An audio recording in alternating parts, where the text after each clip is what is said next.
Zaposlen na Univerzitetnem kliničnem centru Ljubljana ter na Medicinski fakulteti Univerze v Ljubljani.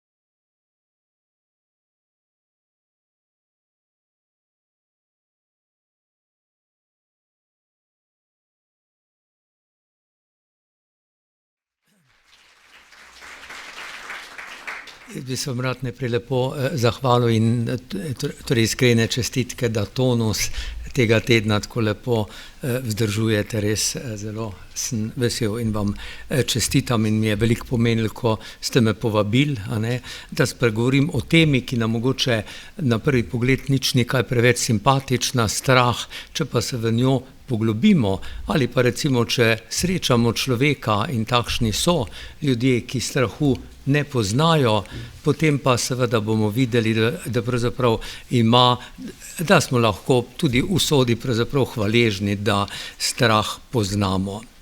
Strah, bomo videli, ni neka napaka v sistemu, ni nekaj, kar bi jaz moral pri sebi odpraviti, ne. Strah je en prastar mehanizem, ki nam lahko služi, lahko smo mi njegov gospodar, lahko je pa strah naš gospodar. Kako pa tole zdaj naprej? A mi lahko tole pokažete, kako?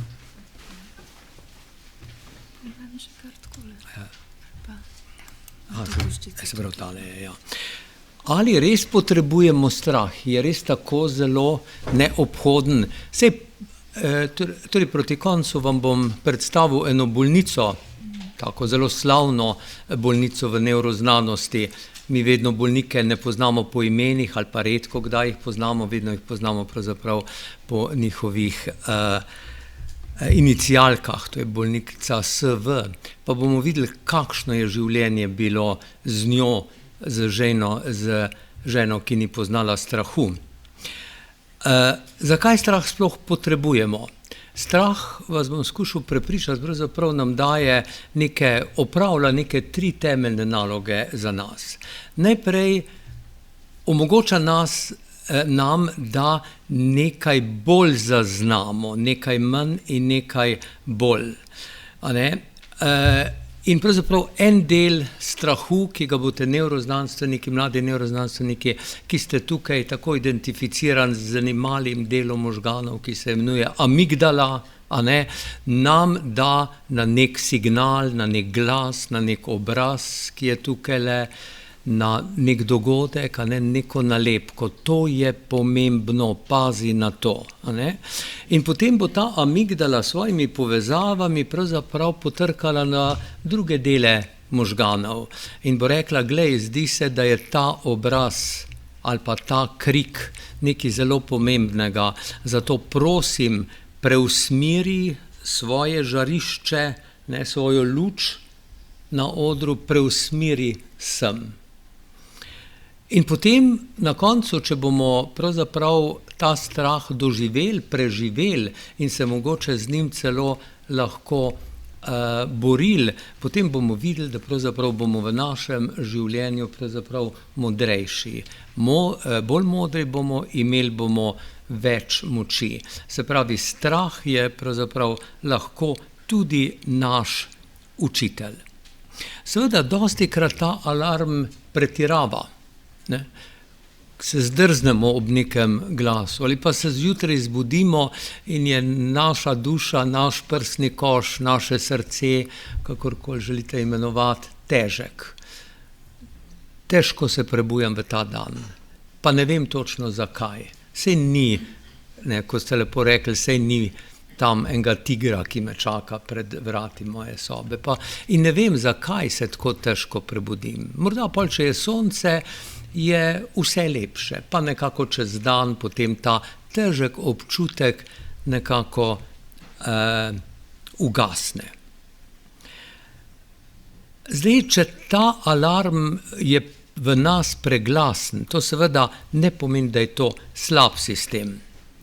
Mogoče nam govori o tem, da živimo v napačnem času. Mogoče govori o tem, da morda so ti naši možgani, tukaj imate levo eno sliko, stensko, ne, da so pravzaprav naši možgani bolj primerni za ta čas, ko so prvi pred približno 40 000, 50 000 leti, ko so naši predniki risali svoje strahove na stene globokih jam. Ti strahovi so bili v glavnem neke velike živali ali pa levi. Ne. Bil si ugriznjen, bil si mrtev, zelo si se identificiral z živaljo. Ne.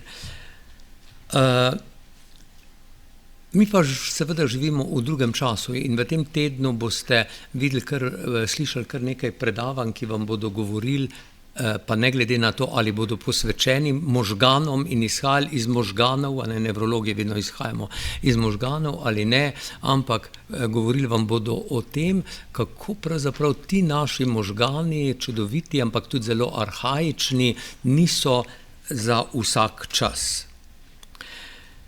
Kdaj se pa v evoluciji pojavi, kdaj vznikne strah? Torej, strah je veliko starejši, kot pa so možgani, veliko starejši. Strah se pojavi tam nekje pred nekaj več kot 600 milijoni leti, pa ne kot strah, pojavi se kot nek umik od nečesa, kar ni dobro, morda visok pH, ne? Ali pa približevanje k nečemu, kar je lahko moja hrana. Se pravi, jaz takrat pred recimo naši prapredniki, pred 600 milijoni let, se nečemu približujejo, od nečesa se oddaljujejo. Ko se pred približno 600 milijoni let potem neke celice pravzaprav rečejo, mogoče bomo pa bolj učinkovite, če bomo hitro reagirali, morda se malo med sabo povezali, pa bomo posvečene samo temu, da bomo gledali, kaj je v okolju in kako naj svoje telo prilagodim okolje. Rodi se živčevje, rodijo se prve specializirane celice za prenos informacij. No in takrat pred približno 600 milijoni let pa recimo ta stvar, ta moja, da se umaknem ali pa da se približam, pravzaprav dobi neko veliko bolj večjo hitrost, elektrika vstopi v to celico, dobi nek smer, grem sem, dobi obliko. Prvič mi lahko dejansko govorimo, da so ti preprosti refleksi umika ali približevanja dobijo bolj sofisticirane oblike. Morda želim pobegniti, pa se pol ustaviti, morda se želim braniti, ampak še vedno je to na globoko nezavednem nivoju. Kdaj pa pravzaprav vznikle strah, o katerem se boste ta teden pogovarjali? Ta strah verjetno vznikne takrat, ko se v sesalcih predvsem pojavi en poseben del možganov, imenovali ga bomo prefrontalni korteks, zelo bomo ponosni, to je tukaj za našim čelom, to je tam, kjer si mnoge kulture rišejo male rdeče pike, recimo, to je tam, kjer smo se kot otroci igrali, torej imeli smo zaprte oči, nekdo se nam je s prstom približal in se nam je zdelo, da smo začutili neko elektriko med očmi.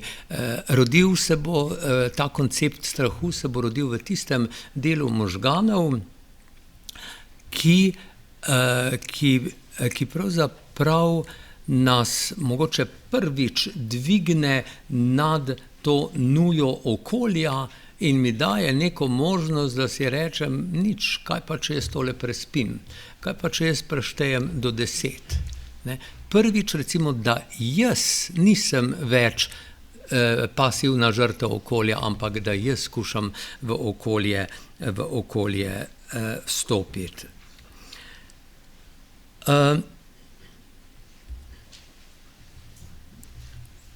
In rekli smo že, zakaj ta strah sploh potrebujemo, a ne?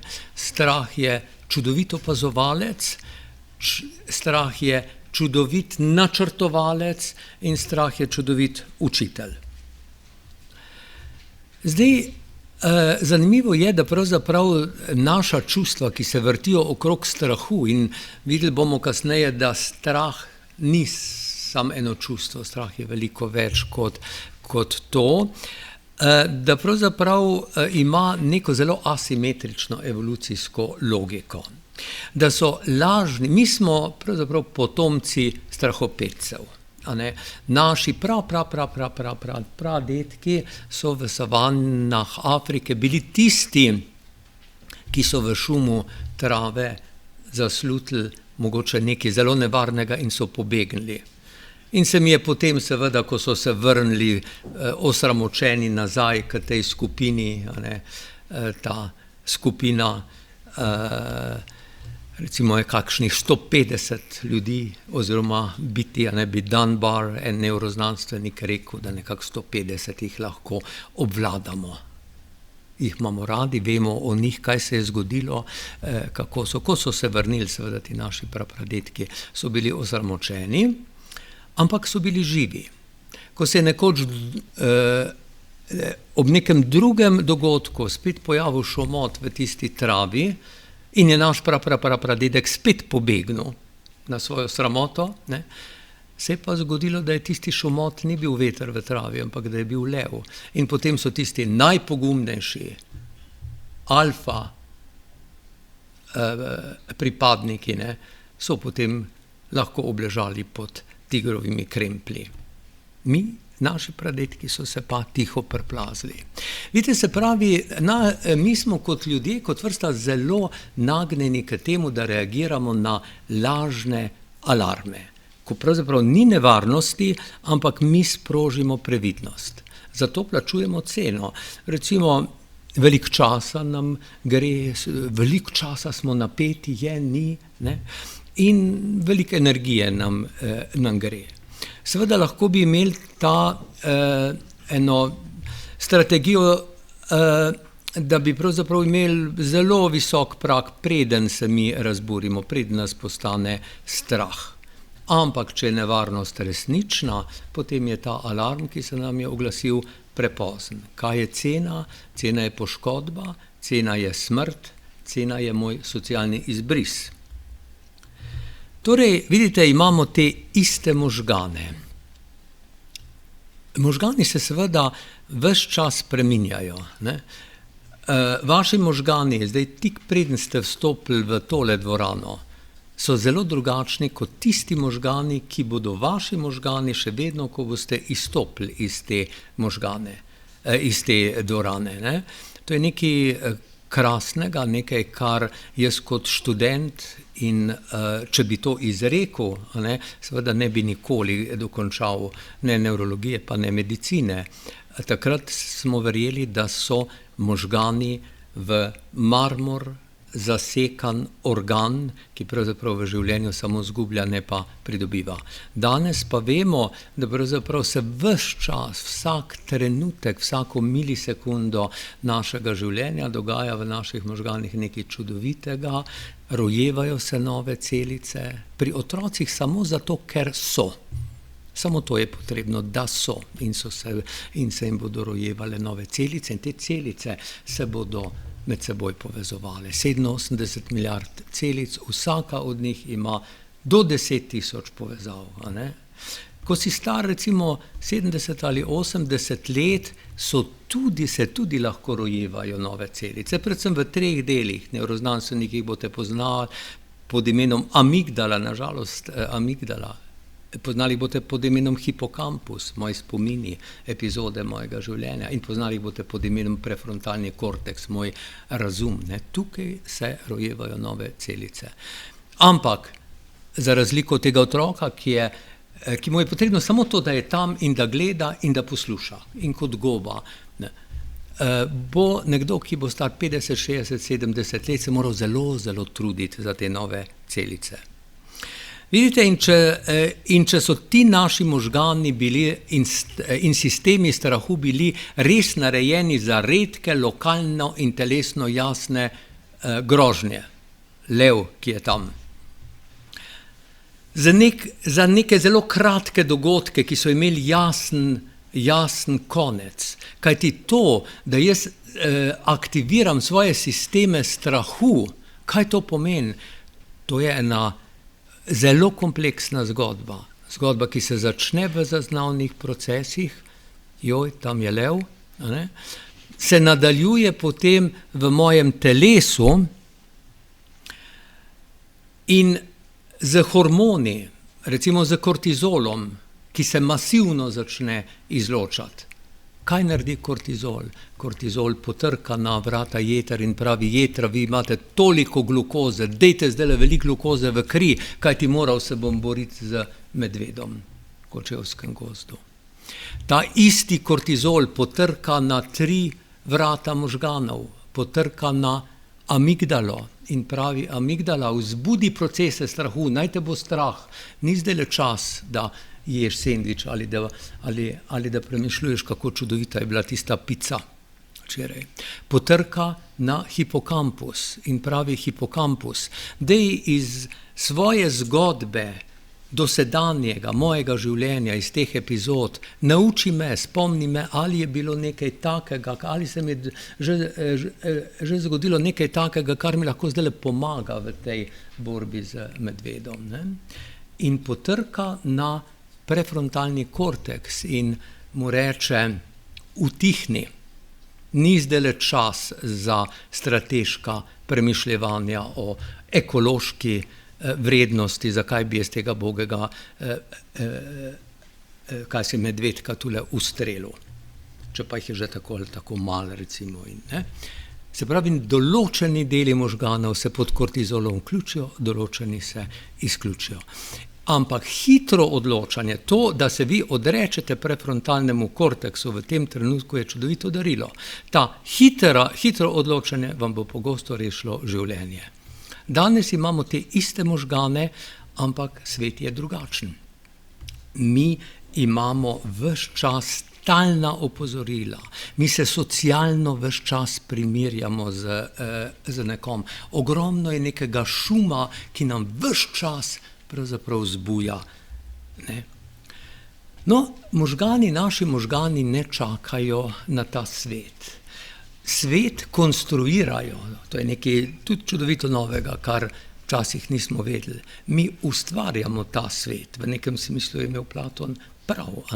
Možgani ne čakajo, ampak možgani so tik pred tem in rečejo: aha, to bo verjetno to bo verjetno potrebna taka reakcija. Za korak so pred realnostjo in pred svetom. Tu nam pomaga spomin, tu nam pomaga hipokampus, pretekli spomini.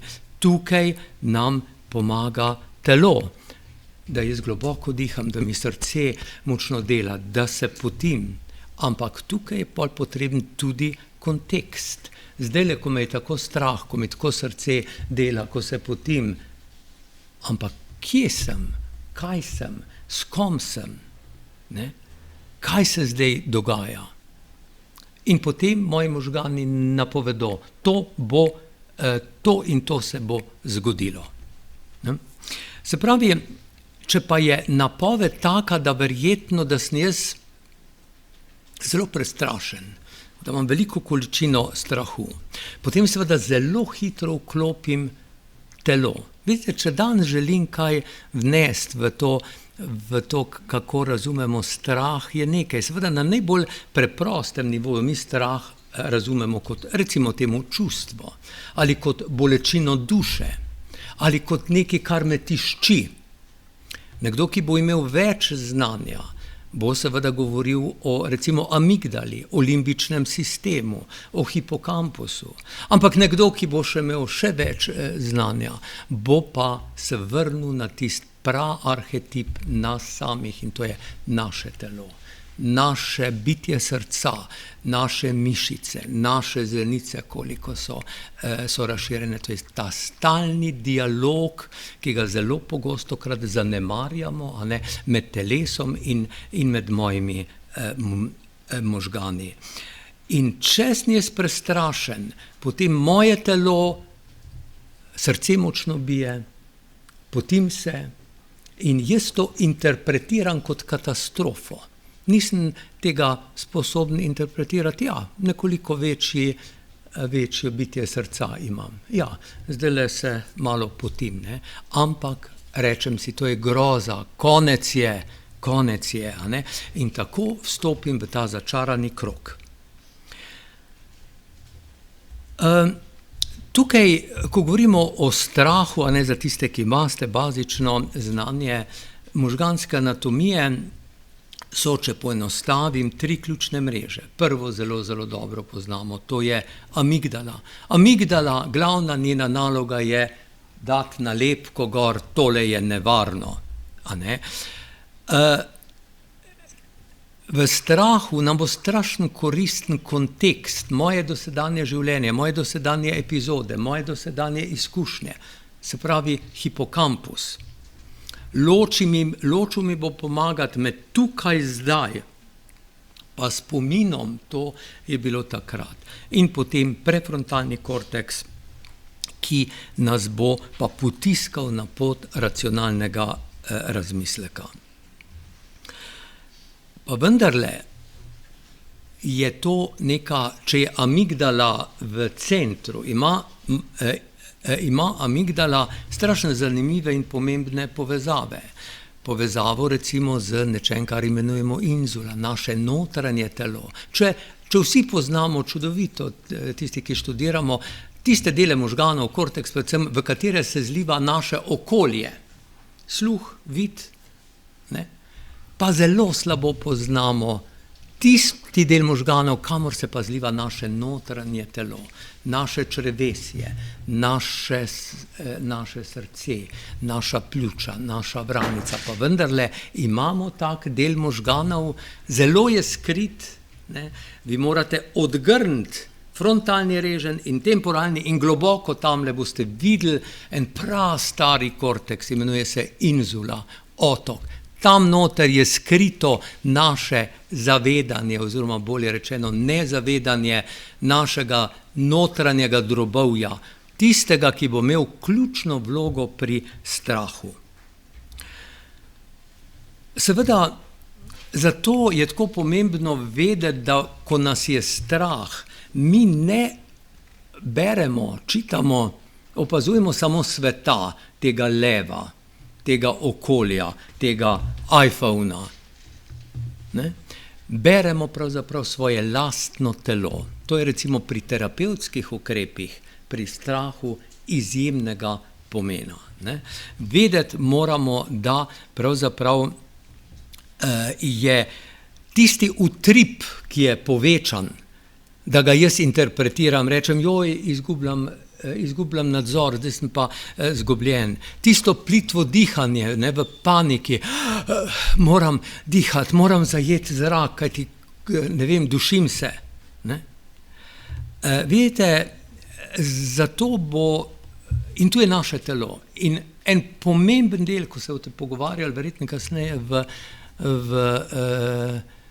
tednu, kako regulirati strah, kako ga obvladovati, se boste znova in znova vračali na svoje telo. Ne?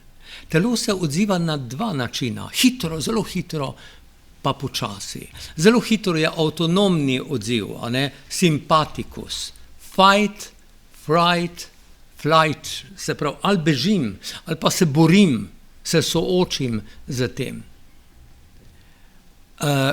Ure in dneve kasneje za tem strahom pa pride hormonski odziv, tisti kortizol, ki sem vam ga prej rekel, ki vam bo potem trkal na jetra, da vam bodo jetra spuščale masovne količine glukoze ven in boste dobili, če bo to trajalo veliko tednov ali mesecev, veste, kaj boste dobili, kaj se zgodi, če meni jetra spuščajo ves čas ogromno glukoze.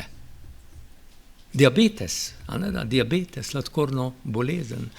Ampak za nevrologa, to je mogoče interesantno za endokrinologa, za nevrologa pa tista 3 vrata v možgani, ki sem vam jih prej rekel. Strah, postalo me bo zelo strah, hipokampus, imel bom mnestične praznine. Nekdo mi bo pripovedoval, joj, pa a se spomniš, pa smo pa šli tja pa tja, in vi ga boste bledo gledali in boste rekli, čak, veš, da tega se pa jaz sploh ne spomnim. Ne? In res se tega ne spomne, kajti bil je v kroničnem stresu in kortizol mu je zapiral vrata, oziroma hujše, kortizol fizično uničuje celice hipokampusa, fizično jih uničuje, ne samo, da jih zapre. In ta kortizol vam bo izključil razum in prefrontalni korteks. Pri človeku za čuda ne govorimo o enem izjemno, jaz mislim, slabo razumljenem ali pa napačno razumljenem mehanizmu, ko se vklopi amigdala in simpatikus. Vsi rečemo fight, fright, ne, boril se bom ali pa bom zbežal. Imamo en še veliko starejši mehanizem kot ta borba in to. In ta se imenuje zamrznitev. Zelo lepo jo lahko opazujete, recimo, ko miška sreča kačo. Ne. Ampak tudi ljudje to imamo. Ljudje to dostikrat, če boste v hudem stresu ali strahu, se vam bodo zgodile mini freezingi, mini zamrznitve, blokada glasu, ne morem več govoriti. Nič mi ne pride ven. Ne. Misel se mi je ustavlja. Kretnja.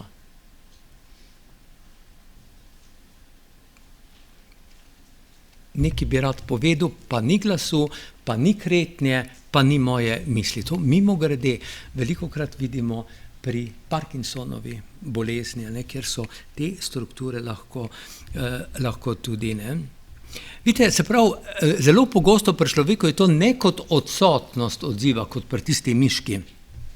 Čeprav človek je tudi ta mehanizem zadržal in so znani opisi ljudi, ki recimo jih je napadel grizli, ne, in potem, ne da so se, seveda eno je, če se delaš mrtvega, kar ti zelo pogosto krat tam svetujejo, ne, ampak imamo pričevanja ljudi, ki so otrpnili. Ampak kaj se zgodi v tem otrpnjenju? Ne? To je ponavadi slabo razumljeno. Moj senzori se izjemno izostri. Jaz vidim, jaz slišim, dogaja se, globoka realnost se dogaja pred mojimi očmi. Tako kot recimo se vam bo kdaj zgodilo, morda se je komu od vas zgodilo, če je imel hudo prometno nesrečo, se mogoče vrtel z avtom in tiste minute so bile počasne, realnost je bila kruto in jasna, kristalna. Ne. Tudi tista vprašanja, ali bom umrl, ne, so počasna, jasna. Ne. In to nam daje ta freezing. Se pravi, zakaj človek uporablja freezing? Bodi si glasu, bodi si kretnje, bodi si celotnega telesa, zato, da si kupi čas, in v tem času lahko prihaja do določene presoje. Ampak potem vseeno se moramo nasloviti tudi hipokampus, moramo nasloviti kontekst. Meni se lahko zgodi ta strah, ki me strašno spominja na tisti strah, morda iz otroštva, morda izpred 3 let. Ne? In se mi zdaj znova zgodi. Isti zvok, isti prostor, ista senzacija, ista palpitacija, stari zapis, ki mi govori, nevarno je, nevarno. Ne? Ampak, če bomo uspeli vklopiti hipokampus, ta isti hipokampus, za katerega sem vam rekel, da ga kortizol, ko je visok, hoče ne samo zablokirati, ampak mu želi uničevati celice. Ne? Potem vam bo ta hipokampus lahko rekel, poglej, ampak ta dogodek, ki si ga imel takrat in takrat, je to in to, a ne dal ga bo v kontekst. In če boste vi svoj strah gledali skozi kontekst, prvič, skozi svoje telo, to ni zdaj groza in strah, to je moja tahikardija. To ni, zdaj pa je konec sveta in boljš, da grem pod štrik, ampak je to potenje mojih dlani. Ne. In če ga boste dali v kontekst, bo vse lažje. Ne. Kako se strah nauči sveta? Kaj je mehanizem, da mene postane strah tega obraza ali tega zvoka? Najprej eno zelo učinkovito, ki ga je Pavlov zelo lepo opisal z svojimi kužki, je pogojevanje. Pogojevanje je vedno najprej nek nevtralen znak, se pravi, nekaj se pač tam zgodi, ampak izid je neprijeten. Morda imam ob tem jaz bolečino, morda izgubim nadzor, neka panika me in jaz potem to dvoje avtomatično povežem. Kasneje, mesece in leta kasneje, bo samo tisti nevtralen signal, kot je ta obraz ali pa tista barva avtobusa, v meni sprožil strah in panika. To je ta naučen alarm. Pogojevanje je zelo učinkovita oblika učenja. Kdaj bo problem? Problem bo v tem, če se ta stara povezava, če naš hipokampus ne reče, poglej, ampak to je drug kontekst, to je drugi čas, to je drugi človek, to je druga situacija. Ne? Potem bomo mi kopijo naredili in se nič ne bomo naučili. Drugi mehanizem je to posplaševanje za strah. Veste, ni potrebno, da je to popolna kopija tistega, kar je v meni vzbudilo strah pred, 10 leti ali pa ko sem bil mali fantek. Ne. Moji možgani so strašno nagnjeni in čim bolj boste imeli razvit frontalni reženj, tem bolj boste uživali in tudi bili uspešni in vaše življenje bo uspešno, če boste znali posploševati. Za strah to zna biti nevarno, kajti po enem paničnem napadu ni samo to, da imam jaz tahikardijo, po enem paničnem napadu, če jaz to posplošim, bo nevarna ta barva avtomobila, bo nevarna tista dvorana na Soči. In včasih bo že sama misel na to dvorano ali pa na tisti obraz ali pa na tisto barvo avtobusa sprožila v vas telesni odziv. Torej, to so mehanizmi, kako se strah uči sveta. Imamo en čudovit način, tako lep, tako ga imamo radi vsi, ki pa je paradigma za to, kako se strah ne nauči sveta. In to je izogibanje. Izogibanje je čudovit mehanizem. Zelo deluje, ravno zaradi tega, ker tako zelo deluje, je tako močan. Če se jaz zdaj izognem temu, kar me je strah, pa seveda takoj v trenutku moje telo se sprosti, umiri se. Jaz dobim nek občutek nadzora. Kasneje v življenju, čez mesece, dneve, bo pa prišla cena. Cena bo predvsem v tem, veste, eno izmed najlepših daril, ki jih ima človek in ki je tako lepo simbolno opisano v izgonu iz raja, je, da človek hoče poseči po jabolku drevesa spoznanja. Človek hoče imeti znanje. Človek hoče biti pameten, hoče razumeti ta svet, hoče razumeti svoje življenje. Cena za to je lahko težka. Simbolno je to izgon iz raja. Dejansko je to, da se jaz ne naučim. Če se izognem temu jabolku, če ga ne bom utrgal, se pač ne bom naučil. Srečen bom v raju do konca, večno bom živel. Nikoli se ne bom postaral, Eva ne bo v bolečinah rojevala svojih otrok. Ampak seveda zato moja cena bo, da ne bom imel znanja. Znanje je vedno bolečina tudi, je strah, je dvom. Če boste kdaj imeli veliko dvomov, verjemite mi, bo takrat, ko boste končevali doktorat In boste mislili, da čisto vse znate, ampak potem se bo pa pojavilo 1000 vprašanj. Vidite, in to, da se jaz umaknem iz sveta strahu, bo pomenil, da se nič novega ne bom naučil, da bo napoved moja ostala nepopravljena in da se bo meja mojega nevarnega sveta, kjer sem ogrožen, širila. Tole bom spustil. Mogoče še to priklic starih strahov. Vidite, tukaj mi vemo, da priklic starih strahov, in to nekatere terapevtske tehnike uporabljajo, lahko pomeni tudi čudovito, če je kontrolirana, če je terapevtsko, lahko pomeni čudovito darilo. Namreč vsak spomin, ki se ga mi spomnimo, se nam nekoliko spremeni. Tisti spomini, ki jih imate za najbolj verodostojne in sigurne, tisti so najbolj lažni. Isto velja za strah. Če ga boste prebujali, mu boste dali lahko priložnost, da se spremeni. To so recimo nekatere terapevtske tehnike. Kaj je gorivo za strah? Kdaj me bo veliko bolj strah? Strah prav išče prazna mesta, da jih lahko napolni z možnostmi. Tam, kjer imamo mi malo podatkov, kjer recimo nič ne vemo o nekem virusu, nas bo strahovito strah. Vstopijo, zato je eno največjih daril, ki jih lahko daste sebi in svojim otrokom in ljudem, ki jih imate radi, znanje. Se pravi, jaz moram v sebi pravzaprav vzgojiti eno kulturo sprejemanja negotovosti. Ne morem vsega obvladati, ne morem vsega napovedati. Ja, del življenja je negotovost.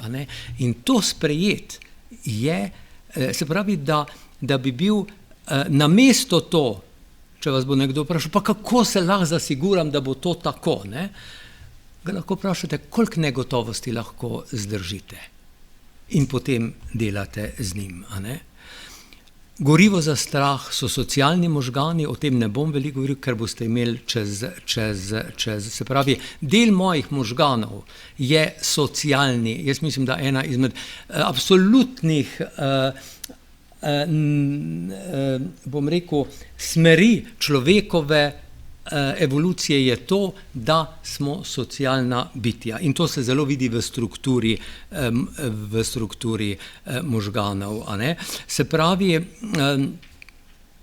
to, da sem jaz v družbi, mi vzbuja en nov strah, socialni strah. O tem boste dosti čuli. Potem je tudi učenje od drugega. Če jaz imam empatijo, kar je dobro in mi poznamo možganske korelate empatije, od zrcalnih do cinguluma in tako naprej. Ampak če jaz ne poznam te meje empatije, potem se lahko zgodi, da me strah drugega človeka nekritično povleče vase.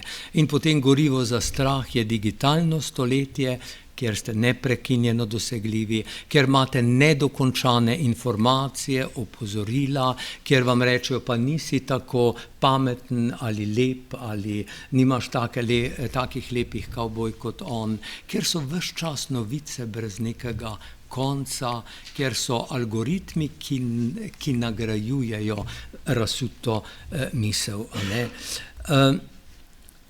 Pa seveda gorivo za strah je, ko prefrontalni korteks oslabi. Kdaj oslabi?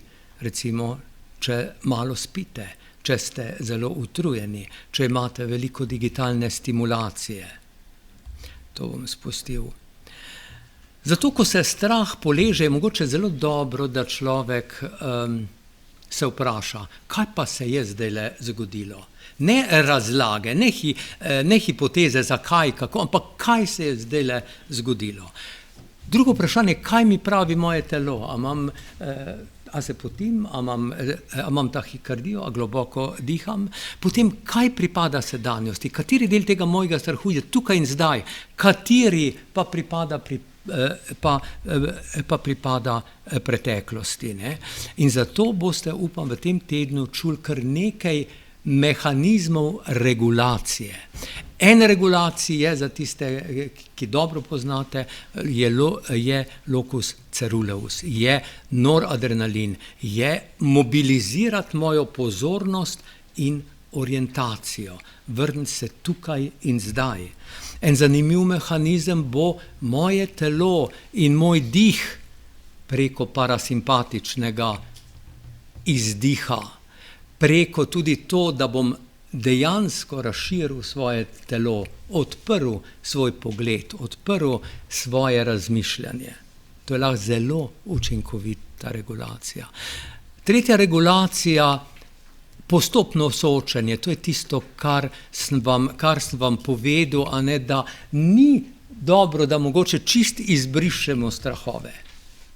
Podoživimo jih, mislim, če so grozni, potem seveda ali ne, ali pa pod nadzorom psihoterapeuta, ampak čisto drugačni, preigrajmo jih vsakič, ko jih bomo preigrali, se bodo nekoliko spremenili.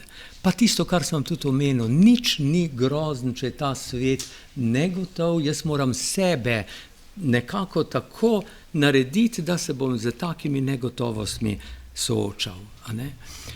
Poleg tega, zdaj proti koncu, pa naredimo še ta humanistični obrat, ne. Videli bomo, da seveda, čeprav vam zdaj govorim predvsem o strahu kot o biološki reakciji, ampak strah je tudi razkritje tega, kar je najbolj dragoceno v nas. Strah pomeni, da nam ni vseeno, da smo ranljivi. Strah je to, da razumemo, da smo odvisni od planeta in od soljudi.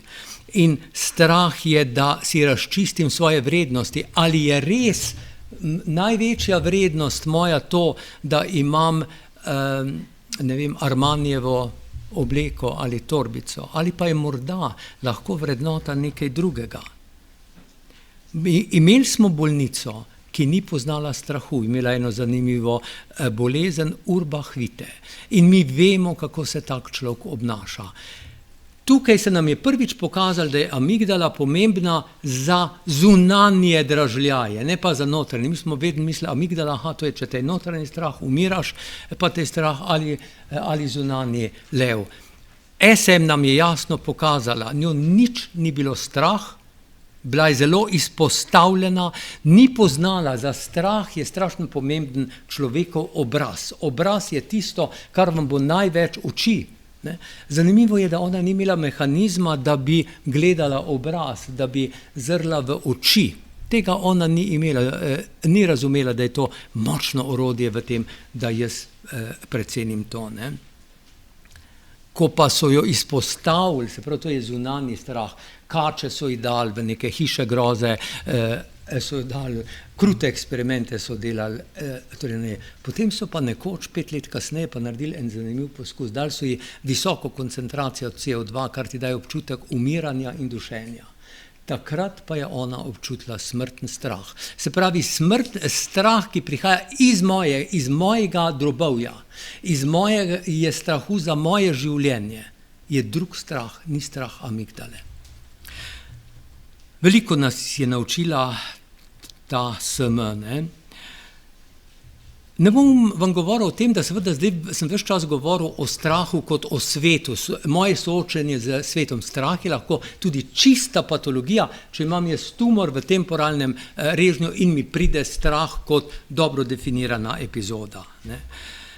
Pa končam z 2 čudovitima podobama. Zelo vam priporočam, da eno si prečitajte, eno si pa oglejte. Tista druga, ki si jo boste ogledali, jo je Munch naredil v parih slikah in je po parih galerijah sveta. Tale strah, tale krik od Edvarda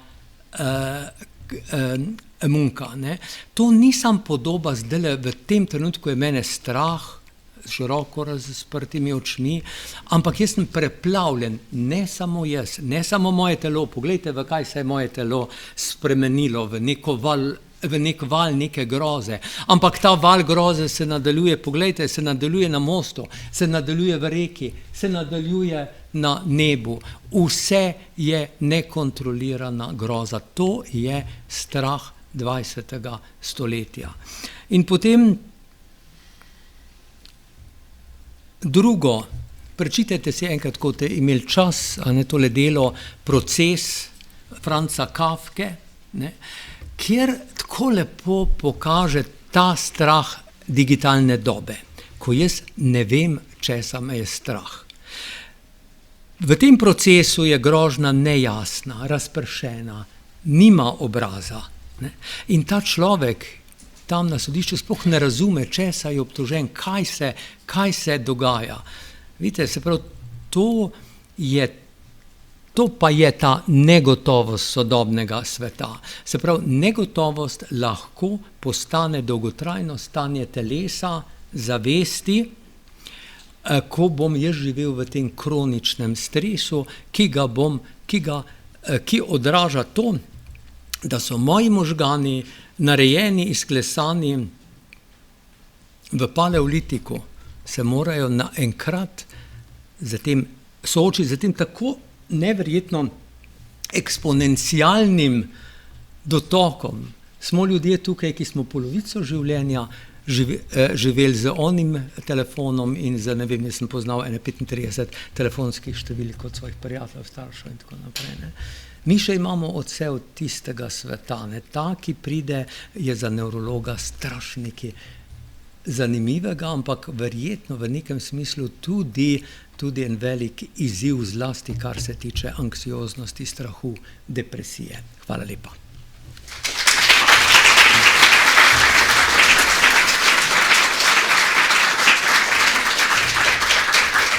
Hvala lepa, gospod Pirtovšek.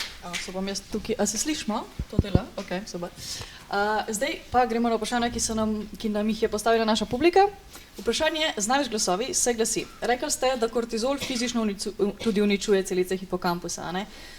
In zdaj se vprašanje glasi, kako nam potem, ko smo v neki podobni situaciji, hipokampus, ki naj bi nosil ta zapis, pomaga postaviti nekaj v kontekst, če pač ima pa že od prejšnjič uničene celice. Ja, veste kaj, v medicini nikoli ni tako, da bi se vse celice uničile, ne, gre za postopno. Čim dlje boste v kroničnem stresu, tem več celic vam bo umrlo in na koncu boste dementni. Če jaz nimam celic hipokampusa, to se imenuje indeks MTA za kakšne medicince 4, jaz nimam več torej celic v hipokampusu, jaz sem popolnoma dementni, jaz ne prepoznam nobenega, torej ne prepoznam svojega obraza, ampak če so pa to kratkotrajni stres, je pa seveda nekaj celic.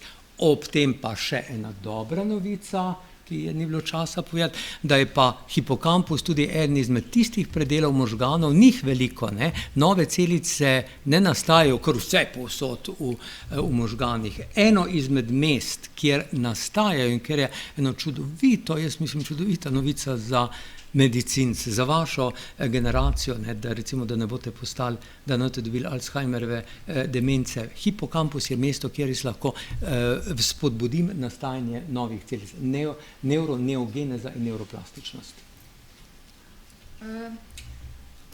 Super, najlepša hvala. Pa mogoče še na podobno temo je bilo eno vprašanje, od česa je pa odvisen, omenjali ste 3 različne, se pravi, načine, imamo boj, pobeg, pa v bistvu ta freeze response. Od česa je pač odvisno, kateri od teh se bo izvršil, a gre za neke hormone, ki se sprostijo, mogoče drugačno signalno pot? Ne, od nečesa, kar je globoko podzavedno, kar nam sploh ni, kar je pravzaprav posledica mnogih generacij, 70 000 generacij, ki so bile česar ne vemo, ne razumemo, ampak reagiramo tako, ne, neke vrste intuicija, ne, neko darilo pradavnih prednikov, nihče tega ne razume, ne more napovedati. Vi boste v tem momentu, recimo, bo vaše telo samo, ne da bi se vi karkoli bo utrpilo. Ali pa se bo začelo boriti proti tistmu, ne vem, ne. Ok, hvala. Glede na vse, kar ste povedali, nas zanima še, čakajte, sem malo izgubila vprašanje. Aha, ali se vam zdi, da bi moral posameznik posvetiti več časa potem nekemu učenju prepoznavanja lastnih telesnih odzivov, strategij pomirjanja? Absolutno. Če bi vam kaj svetoval, a ne recimo zelo, zelo mladim ljudem, ne, dostikrat se postavijo recimo vprašanja, komu pa ne jaz v tem groznem svetu sploh zaupam. A ne bo to recimo en starejši, a ne bo to, ne vem, Pirtošek, recimo, ne? Ali pa, a ne bo to moj oče, ali ne bo to moja mama, ne? Ali ne bo to, ne vem, Škof, ali ne bo to, ne vem, torej Janša Golob, ali kaj se in kaj, ne?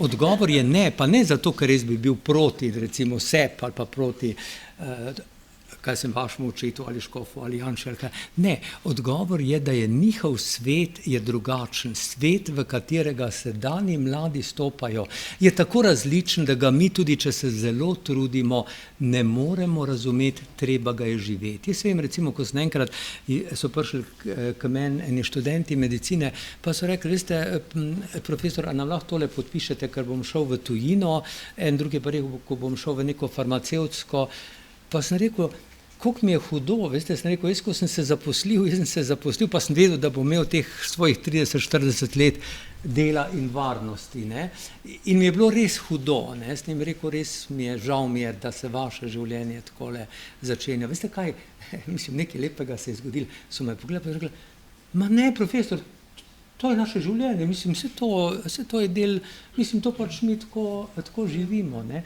Se pravi, ne, moj odgovor, če boste iskali modrosti, rešitve pri starejših, pri bolj izkušenih, ja, v enem samem primeru, in to, to je modrost, če boste našli enega modrega človeka, lahko ogromno pridobite. Drugo, se boste rekli, ali naj zaupam digitalnim medijem?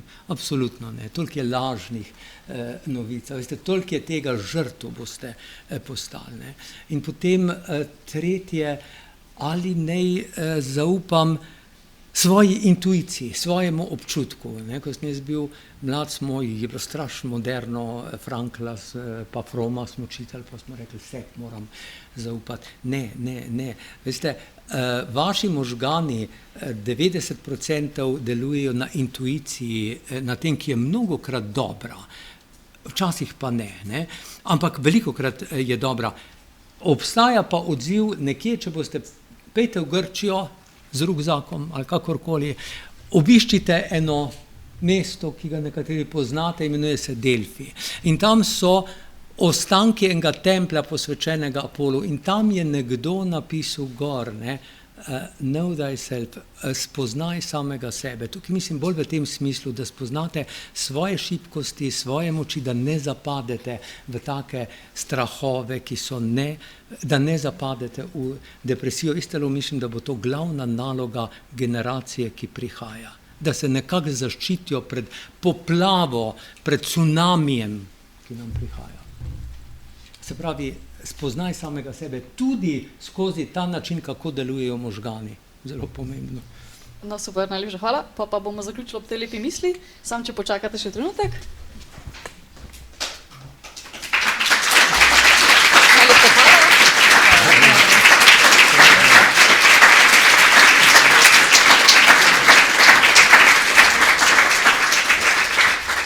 Najlepša hvala, da ste se odzvali na vabilo.